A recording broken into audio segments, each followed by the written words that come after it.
സങ്കീർത്തനം 115 അതിന്റെ 14 വചനം പറഞ്ഞു, യഹോവ നിങ്ങളെ മേൽക്കുമേൽ വർദ്ധിപ്പിക്കട്ടെ, നിങ്ങളെയും നിങ്ങളുടെ മക്കളെയും തന്നെ. ഹല്ലേലൂയ. ദൈവത്തിന്റെ വചനം പറയുന്നു, യഹോവ നിങ്ങളെ മേൽക്കുമേൽ വർദ്ധിപ്പിക്കട്ടെ, നിങ്ങളെയും നിങ്ങളുടെ മക്കളെ തന്നെ. ഹല്ലേലൂയ.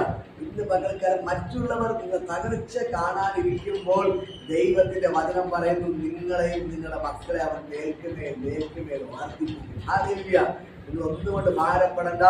ആരോ പറഞ്ഞ വാക്കു നിമിത്തം, അല്ലെങ്കിൽ ഏതോ രോഗ നിമിത്തം, അല്ലെങ്കിൽ കടഭാര നിമിത്തം, പ്രശ്നങ്ങൾ നിമിത്തം നിരാശപ്പെട്ട് ആത്മഹത്യയുടെ വക്കീലായിരിക്കാൻ നിങ്ങൾ ഇരിക്കുന്നത്. പക്ഷെ ദൈവം പറയുന്നു, അവൻ നിങ്ങളെ കൈവിടത്തില്ല, നിങ്ങളെ നിങ്ങളുടെ മക്കളെ അവൻ മേൽക്കുമേൽ വർദ്ധിപ്പിക്കും. ഹല്ലേലൂയ. നിങ്ങളുടെ എല്ലാ പ്രശ്നങ്ങളും ദൈവം നിങ്ങളെ വിടുവിക്കും. അവൻ നിങ്ങളുടെ മക്കളെ തകർത്ത് കളയത്തില്ല, അവൻ നിങ്ങളെ കൈവിടത്തില്ല, നിങ്ങളുടെ മക്കളെ അവൻ മേൽക്കുമേൽ വർദ്ധിപ്പിച്ചുകൊണ്ടേ. ഈ ദൈവത്തോട് പ്രാർത്ഥിക്ക്. ഈ ദൈവം നിങ്ങളെ ധാരാളമായിട്ട് അനുഗ്രഹിക്കും.